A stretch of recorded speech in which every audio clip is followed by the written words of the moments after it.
दोस्तों, आज हम डिस्कस करेंगे कांथापुरा नॉवेल को। और ये कांथापुरा नॉवेल राजा राव के द्वारा लिखा गया। ये नॉवेल राजा राव का पहला नॉवेल है। इस नॉवेल को राजा राव ने 1929 में लिखा, लेकिन इसको पब्लिश करवाया गया 1938 ईस्वी में। तो दो चीजें याद बनाए रखना है। कौन कौन सी?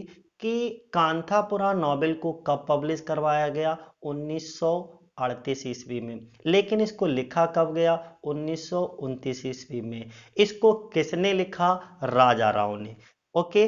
अब इसकी थोड़े से अब इसमें ये चैप्टर इंपॉर्टेंट क्यों है, ये चीज हमें, अर्थात हम इसको क्यों पढ़ें, क्यों देखें। देखो, ये एनडीएस, केबीएस एंड ये नेट, इसमें बहुत ज्यादा इससे क्वेश्चन पूछे जाते हैं। अगर मैं बात करूं दिल्ली पीजीटी की, तो 2015 में दिल्ली पीजीटी में एक क्वेश्चन पूछा गया था कि Achakka is the narrator in the novel, यानी कि कौन से नॉवेल में अचक्का जो है वो नरेटर है। चार ऑप्शन दिए गए थे आपके: कांथापुरा, दी रोड, दी ब्लेज और सरपेंट एंड दी रोब। तो अगर आपने कांथापुरा नॉवेल को पढ़ रखा है, समझ रखा है, तो तुरंत ऑप्शन को टिक कर दोगे कि Achakka is the narrator in the novel Kanthapura. Okay. और Kanthapura a novel is written by Raja Rao, he depicted about. अच्छा, एक चीज और मैं इस कांथापुरा नॉवेल के बारे में थोड़ा सा बता दूं कि इसमें जो राजा राव होते हैं वो डिपिक्ट करते हैं अबाउट इंडियन नेशनल मूवमेंट को। दी और इसमें एक चीज मैं बता दूं, दी स्टोरीज नरेटर जो है वो इज अ वुमेन, एक महिला होती है, from the village of Kanthapura named Achakka. लेकिन उसका नाम क्या होता है? अचक्का होता है। यही क्वेश्चन आपका पूछा गया था। और इसमें एक चीज और मैं बता दूं कि इसमें क्या होता है कि जो अचक्का नाम की वुमेन होती है, महिला होती है, वो उजागर करती है, अपने बारे में थोड़ा बताती है। But see as an elder and Brahmin, और वो बड़ी भी होती है, ब्राह्मण भी होती है। बट अपने जो गांव के लोग होते हैं, गांव के प्रत्येक लोग के प्रति वो बहुत वफादार है और सभी से बहुत ज्यादा फैमिलियर है, यानी कि सभी को बहुत लव करती है अचक्का नाम की महिला। तो चलो अब कहानी को शुरुआत करते हैं। तो फिर से रिपीट कर देते हैं, किसने लिखा? राजा राव। ये राजा राव की पिक्चर है। दूसरा, हमने क्या बताया कि इस नॉवेल की शुरुआत होती है, और ये नॉवेल जो है वो 1930 के दशक का है। उस समय हमारे देश में जो है अंग्रेजी हुकूमत चल रही थी, अंग्रेजों का शासन चल रहा था। और अंग्रेजों के शासन से छुटकारा पाने के लिए गांव गांव में जो है लोगों को गांधीयन थॉट के बारे में बताया जा रहा था, अवेयर किया जा रहा था। तो चलो एक बार रिपीट करते हैं। कांथापुरा का जो विषय भारत के ब्रिटिश शासन के खिलाफ लड़ाई के दौरान सामाजिक न्याय की एक गांधीवादी व्यवस्था के तहत विभिन्न भारतीय जातियों का एकीकरण है। अर्थात हम इस नॉवेल में एक चीज ये देखते हैं कि जो कांठापुरा गांव होता है उसमें निम्न जाति और उच्च जाति के लोग भी रहते हैं, कुछ शूद्र क्षत्रिय और कुछ ब्राह्मण लोग रहते हैं। तो यहाँ पर ऊंच नीच का भेदभाव, जो पहले हमारे यहाँ जाति प्रथा थी और बहुत ज्यादा भेदभाव रहता था जातियों को लेकर के, कि तू उच्च जाति का है, ये नीच जाति का है। ओके। तो उस भेदभाव को खत्म करने के लिए गांधीयन थॉट को हर गांव में क्या किया गया? स्प्रेड किया गया, फैलाया गया, उनके विचारों को प्रचार प्रसार किया गया। अब जातियों का एक एक सभी जातियों को मिलकर के अंग्रेजों के खिलाफ आवाज उठाने के लिए एकत्रित किया गया। उपन्यास की शुरुआत में एक ग्रामीण भारतीय गांव जो है कांथापुरा जाति से विभाजित है। हम पहले भी बता चुके हैं ये कांथापुरा गांव कैसे विभाजित है? जाति से। अब अचक्का नाम की एक महिला होती है, ओके, जो खुले विचारों वाली ब्राह्मण महिला कथाकार है और वही नरेटर है इस कहानी की। तो क्वेश्चन 2015 के पीजीटी में पूछा गया है कि जो है Achakka is the narrator of the novel Kanthapura. Kanthapura novel की नरेटर कौन है? अचक्का है। या अचक्का कौन से नॉवेल की नरेटर है? तो कांथापुरा नॉवेल की नरेटर है, जो ब्रिटिश औपनिवेशिक शासन के लिए गांधीवादी प्रतिरोध के उदय की गणना करती है, यानी कि गांधीयन विचारधारा को जो है स्प्रेड करती है। हम कह सकते हैं टू ब्रिटिश कॉलोनियल रूल को and weaving Kanthapura legends and Hindu maths into her story, her documents and wisdom and daily routines in the village। अर्थात अपनी कहानियों में कांथापुरा के किंवदंतियों और हिंदू जो मिथक थे को बुनते हुए हम गांव के जीवन के ज्ञान और दैनिक दिनचर्या का दस्तावेजीकरण करती रहती है, यानी कि वो सभी को बेहतर तरीके से एकत्रित करती है।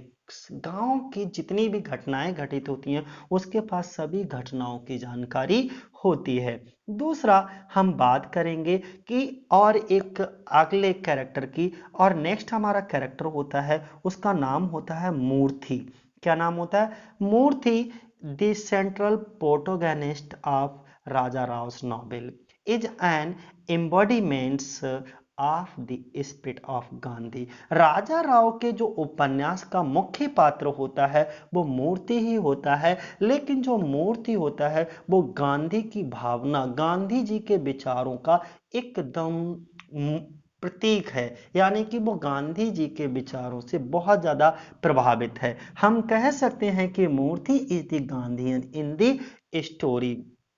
He is characterized as a fundamental and changing force of history. In assessing his characterization, Rao is quite open about how Murthy is seen as the force of change। यानी कि हम कह पाते हैं कि कहानी में जो मूर्ति नाम का कैरेक्टर होता है वो एकदम गांधीवादी है, गांधी जी के विचारों से बहुत ज्यादा प्रभावित है। उन्हें इतिहास की मौलिक और बदलती ताकत के रूप में जाना जाता है। अपने चरित्र चित्रण के आकलन करने में इस जो राव होते हैं, राजा राव, इस बात के बारे में काफी खुले हैं और मूर्ति को परिवर्तन के बल के रूप में देखा जा सकता है। किसको? अर्थात हम कह सकते हैं कि Murthy is the hero of the novel Kanthapura. तो कांथापुरा नॉवेल कब लिखा गया? 1929 में, बट इसको पब्लिश कब करवाया गया? 1938 ईस्वी में। दूसरा हम बात करेंगे कि इसमें एक और कैरेक्टर दिखाया जाता है जिसका नाम होता है Bhatt. Okay, Bhatt is powerful and shrewd businessman. एक बहुत चालाक बिजनेसमैन होता है, व्यापारी होता है, धूर्त व्यापारी होता है, who embezzles land and power in Kanthapura while he acts friendly and appears generous to the villagers who borrow money from him. He actually charges them very high interest rate and systematically manipulates them for his own financial gain. अर्थात हम कह सकते हैं dear कि जो भट्ट होता है वो एक ताकतवर और बहुत चालाक धूर्त व्यापारी है, बिजनेसमैन है, जो कांथापुरा में जमीन और बिजली का कारोबार करता है। फिर रिपीट करता हूं, काय का कारोबार करता है? लैंड एंड पावर, यानी कि जमीन और बिजली का कारोबार करता है, जबकि वह मित्रतापूर्ण कार्य, यानी कि वो काम तो बहुत अच्छे से, act as a friendly, okay, and appears generous, यानी कि दिखावा कुछ और करता कुछ और है। दिखता भी बहुत जनरस दिखता है, बहुत उदार दिखता है, ग्रामीणों को उदार दिखाई देता है, बहुत सीधा साधा दिखाई देता है। कौन, किसका जिक्र हो रहा है? भट्टे का जिक्र हो रहा है। पर बहुत अधिक ब्याज दर लेता है, लेकिन उसके दिखावेपन पे, उसके भोलेपन पर मत जाइएगा। जो उससे पैसे, जो भी व्यक्ति उससे पैसे उधार लेता है भट्ट से, वह वास्तव में उन पर बहुत अधिक ब्याज दर लगा देता है और बहुत ज्यादा ब्याज उनसे वसूलता है, उन्हें अपने वित्तीय लाभ के लिए व्यवस्थित रूप से जोड़ तोड़ करता रहता है। डेट मीन्स उनकी हालत खराब कर देता है। एक थोड़ा सा और डेटा बता देता हूं मैं कांथापुरा नॉवेल के बारे में। इसमें 24 ब्राह्मण फैमिलीज होती हैं और 100 बैकवर्ड क्लासेस फैमिलीज होती हैं। किसमें? कांथापुरा नॉवेल में। अगला हम बात करेंगे, इनकी कुछ थीम की बात कर लेते हैं, क्योंकि कभी कभी हमारे पीजीटी एग्जाम में या एनटीए नेट एग्जाम में, केबीएस एनबीएस कुछ भी होता है तो उसमें कभी कभी कांथापुरा की थीम से रिलेटेड क्वेश्चन पूछ लिया जाता है कि what is the theme of the novel Kanthapura which is written by Raja Rao. Okay, ओरल तो इसकी कई सारी थीम हैं, सभी थीम्स को अच्छे से देख लीजिएगा। Oral tradition, writing and political power. दूसरा Gandhism and the erosion of caste, nationalism and colonialism, okay, land geography and belonging. इसके बाद labour exploitation and economic independence. अर्थात हम कह सकते हैं कि कांथापुरा की जो थीम है वो मौखिक परंपरा, लेखन और राजनीतिक शक्ति, गांधीवाद और जाति का क्षरण, यानी कि उस गांव से गांधीवाद और जातिवाद का क्या है, क्षरण हुआ, राष्ट्रवाद और उपनिवेशवाद। इसके बाद भूमि भूगोल और ओके बेलोंगिंग। इसके बाद श्रम शोषण और आर्थिक स्वतंत्रता। तो ये जो लास्ट वाली थीम है वो ज्यादातर या ज्यादा बार ही एग्जाम में पूछी गई है। दूसरा हम डिस्कस करेंगे कांथापुरा के कैरेक्टर। देखो सबसे ज्यादा आपको ध्यान देना है यहीं पर कि कांथापुरा जो 1938 में राजा राव के द्वारा लिखी गई, उनके मेन कैरेक्टर हमारे कौन कौन से थे, उनके मेन पात्र हमारे कौन से हैं। तो देखो मैं कुछ मोस्ट इम्पॉर्टेंट पात्र जो कि ज्यादा बार कई बार जो है हमारे एग्जाम में पूछे जाते हैं उनको मैं आपके सामने डिस्कस करता हूं। पहला मोस्ट इम्पॉर्टेंट पात्र अचक्का, और Achakka is the narrator of the story. एक ओल्ड ब्राह्मण वुमेन होती है और क्या होती है, नरेटर ऑफ द नॉवेल। ये क्वेश्चन जो है 2015 के पीजीटी एग्जाम में पूछा जा चुका है कि who is the narrator of the story, तो अचक्का। और मूर्ति कौन होता है, प्रोटोगनिस्ट होता है, हीरो होता है, ब्राह्मण and leader in of Gandhian movement. और जो गांधीयन मूवमेंट यानी कि गांधी जी के द्वारा इंडियन नेशनल मूवमेंट चलाया गया था उसका ये क्या होता है, लीडर होता है, कौन, मूर्ति। और इसके बाद नरसम्मा की बात करेंगे तो मदर ऑफ मूर्ति, मूर्ति की माँ कौन थी, नरसम्मा। इसके बाद तो कितने कैरेक्टर हमारे हो गए, तीन कैरेक्टर। पहला कैरेक्टर अचक्का, मूर्ति, नरसम्मा। अचक्का कौन था, जरा हमें बता दो। देखो कई बार चीजों को रिपीट करोगे तभी क्लियर होगा। नरेटर ऑफ द नॉवेल, क्योंकि यहीं से क्वेश्चन मिलेगा, बाकी पूरी स्टोरी आप सुनते रहो, कहीं कुछ मिलने वाला नहीं है। जहां से क्वेश्चन उठता है वो चीजें आपको बहुत ध्यानपूर्वक देखना है और पढ़ना है। इसके बाद हम बात करेंगे आपसे फोर्थ कैरेक्टर की, रंगम्मा। तो रंगम्मा एक विडो होती है, एक विधवा होती हैं, second in command of movement. और जो इंडियन नेशनल मूवमेंट चलाया जा रहा था कांथापुरा नामक गांव में, उसकी सेकंड कमांडर होती हैं। फर्स्ट कमांडर कौन होता है, मूर्ति। दूसरी सेकंड कमांडर कौन होती हैं, रंगम्बा। ओके, और बड़े खान पांचवा कैरेक्टर इसका दिखाया जाता है, वो एक बड़े खान होता है। बड़े खान एक पुलिस वाला होता है जो कि बहुत ही निर्दयी पुलिस ऑफिसर होता है, अक्रूअल पुलिस ऑफिसर। भट्ट एक श्रूड ब्राह्मण बिजनेसमैन दिखाया जाता है, एक चालाक धूर्त ब्राह्मण बिजनेसमैन दिखाया जाता है, कौन, भट्ट। अगला हम बात करेंगे नेक्स्ट, रत्ना। रत्ना जो है वो डॉटर ऑफ कमलम्मा। और जो रत्ना है वो एक विडो है, एक 15 वर्षीय लड़की होती है जो कि कमलम्मा की पुत्री होती है और ये विधवा होती है। पटेल रेंज गौड़ा, पटेल रेंज गौड़ा आसारदा, सॉरी, एक शूद्र दिखाया जाता है। कौन दिखाया जाता है, एक शूद्र। और फिजिकली बहुत स्ट्रांग होता है, डेट मीन्स बॉडी पर्सनालिटी डोले सोले सब बने हुए होते हैं अच्छे से। कौन, पटेल रेंज गौड़ा। ओके, एक शूद्र दिखाया जाता है। दूसरा एक बहुत ही जो है फेमस स्वामी होते हैं, अर्थात हम कह सकते हैं पंडित जी या कुछ भी कह लो आप, ठीक है, स्वामी महात्मा कह लो, ओके, साधु कह लो। एक स्वामी होते हैं जो कि regional religious leader of Hindus, यानी कि उस क्षेत्र के धार्मिक लीडर दिखाए जाते हैं, हिंदुओं के धार्मिक गुरु दिखाए जाते हैं। कौन? स्वामी। तो कितने टोटल कैरेक्टर हो गए? 9। और 10 नंबर का कैरेक्टर रचना। रचना होती हैं, तो रचना जो होती हैं वो एक कुली दिखाई जाती हैं, और रचना जो है, रचना एक कुली होता है। और अगला कैरेक्टर 11 नंबर में अगर बात करें तो रांची, और रांची जो होती है वो वाइफ ऑफ रचन्ना दिखाई जाती है। रचन्ना की पत्नी रांची, यानी कि रांची के हस्बैंड कौन हो गए? रचन्ना। तो आप समझ, और रचन्ना कौन थे? एक कुली थे।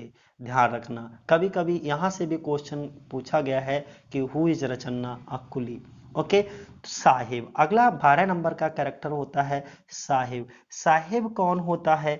अगर हम साहिब की बात करें, जो साहिब होता है वो head of Skeffington coffee estate का हेड दिखाया जाता है।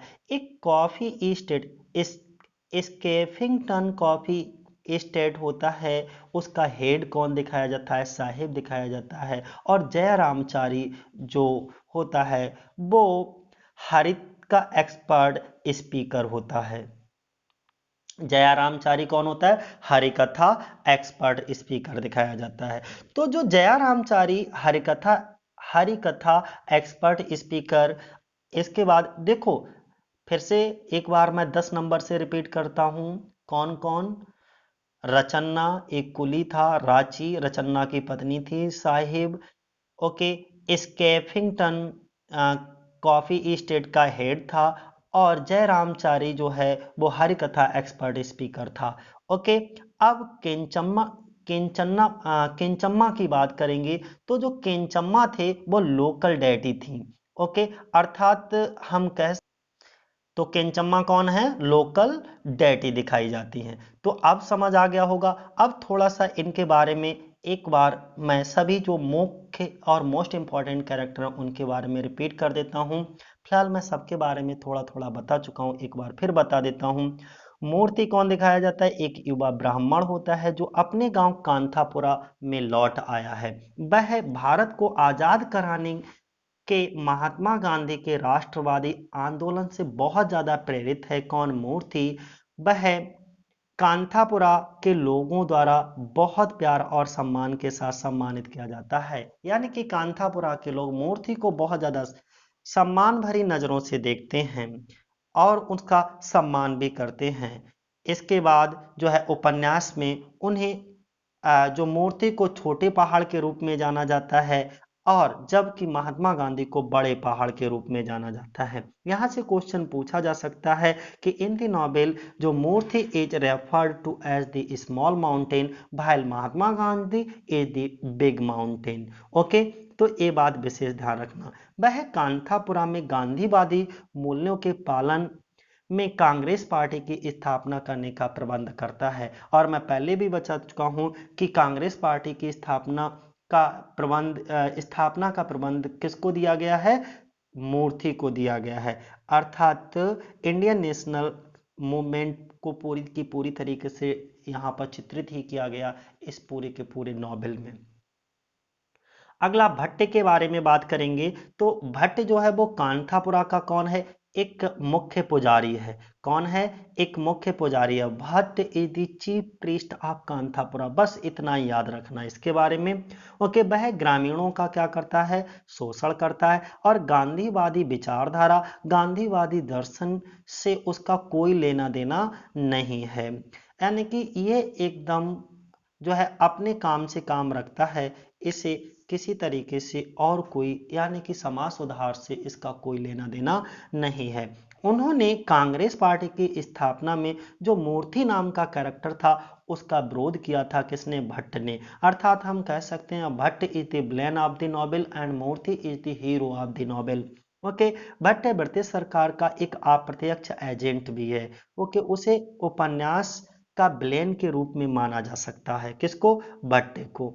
अगला पटेल रेंजगौड़ा की अगर हम बात करें, तो पटेल रेंजगौड़ा आधिकारिक तौर पर जो है कांथापुरा गांव के प्राथमिक कार्यकारी अधिकारी है। पटेल रेंजगौड़ा कौन? एक प्राथमिक यानी कि primary executive officer of Kanthapura village. However he act as the mayor of the entire village. अगर हम कह दें कि जैसे कि आज के डेट में किसी भी नगर का कोई मेयर का जो पद होता है वो किसका था, कांथापुरा गांव में पटेल रेंज गौड़ा का था। और वह पूरे गांव में एक मेयर के रूप में काम करता था। उसके पास एक मजबूत और दुर्जेय उपस्थित है, यानी कि बहुत ही मजबूत जो है प्लानिंग उसके पास होती है। कोई भी निर्णय रेंज गौड़ा की मंजूरी के बिना अपने निष्कर्ष तक कभी नहीं पहुंचता था। डेट मीन्स कांथापुरा गांव में अगर कोई भी नया काम होता, कोई भी नई पॉलिसी को लागू किया जाता, तो उसमें पटेल रेंज गौड़ा की सहमति का होना बहुत जरूरी था। उसकी मंजूरी के बिना वो काम पूरा नहीं किया जा सकता था। उन्हें अक्सर गांव के बाघ के रूप में जाना जाता था। लोग अक्सर उनको टाइगर ऑफ द विलेज के नाम से जानते थे। अगला अगर हम बात करें तो वह मूर्ति की सहायता के लिए अपने सामाजिक अधिकार का उपयोग भी करता है, अर्थात we can say in other words Patel Range Gowda uses his social authority in order to assist Murthy. अगला तो इनके बारे में पटेल रेंज गौड़ा के बारे में पता लग गया कौन थे। ओके, इसके बारे में आपको भट्ट के बारे में पता लग गया होगा, अचक्का के बारे में पता लग गया होगा, मूर्ति के बारे में पता लग गया होगा। अब रंगम्मा के बारे में जान लो।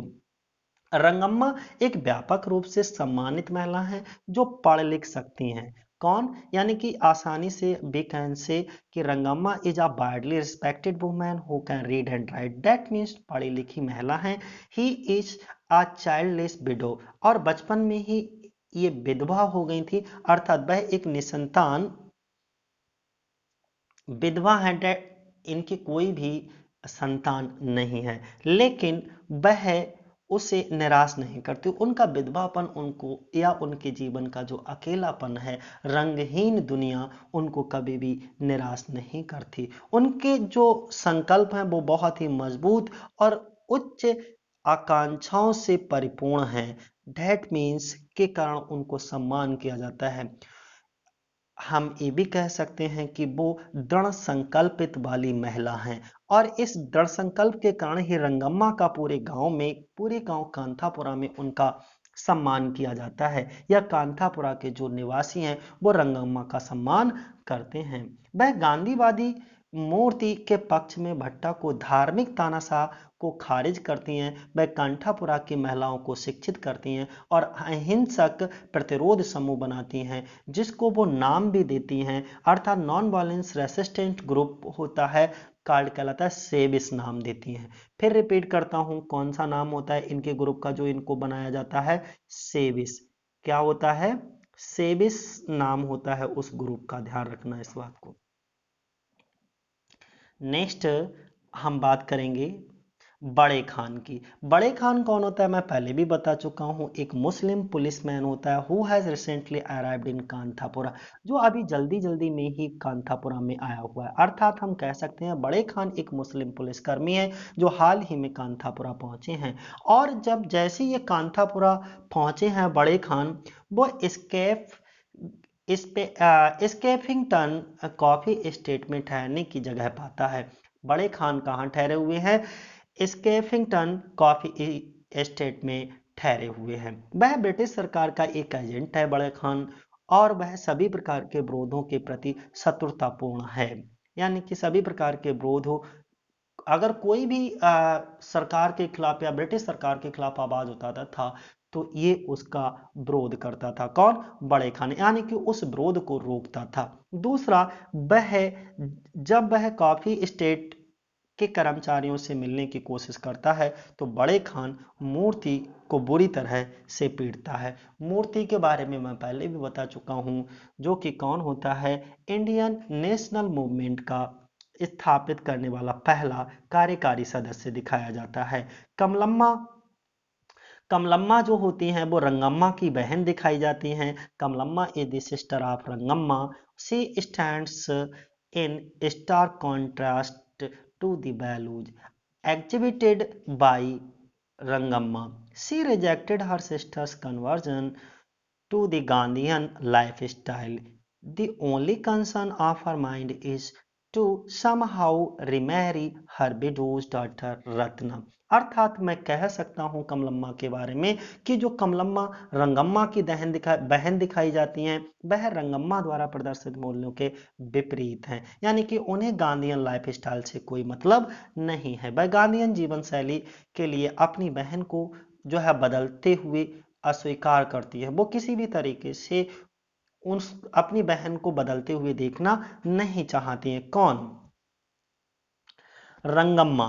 इसके बाद उसके मन में केवल यही चिंता है कि वह अपनी विधवा बेटी रत्ना से दोबारा शादी करवा करवा सके, अर्थात रीमैरी हर विडो डॉटर रत्ना, कि रत्ना जो है वो दोबारा से उनकी शादी कर ले। तो देखो यहाँ पर हम रत्ना की बात करेंगे। Ratna is the 15 year old daughter of Kamalamma. Kamalamma की रत्ना जो है वो कमलम्मा की 15 वर्षीय बेटी दिखाई जाती हैं। हालांकि वह अपनी चाची रंगम्मा के साथ अधिक कॉमन है। डैट मीन्स बहुत ज़्यादा मिली जुली किसके साथ हैं? रंगम्मा के साथ हैं। वह भी गांधीवादी दर्शन से प्रेरित हैं। विधवा होने के बावजूद वह पारंपरिक सामाजिक औचित्य की परवाह बिल्कुल नहीं करती हैं। किसी तरीके से कोई कुछ भी सोचता रहे, लेकिन उनको जो अच्छा लगता है वो वही करती हैं।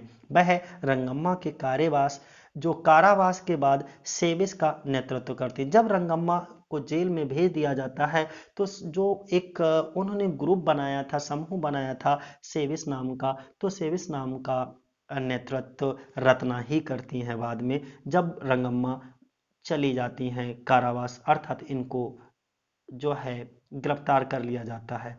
तो इस तरीके से इस कहानी का अंत होता है। और दोस्तों, अगर आपको ये कहानी अच्छी लगी हो तो लाइक, सब्सक्राइब और कमेंट जरूर करें।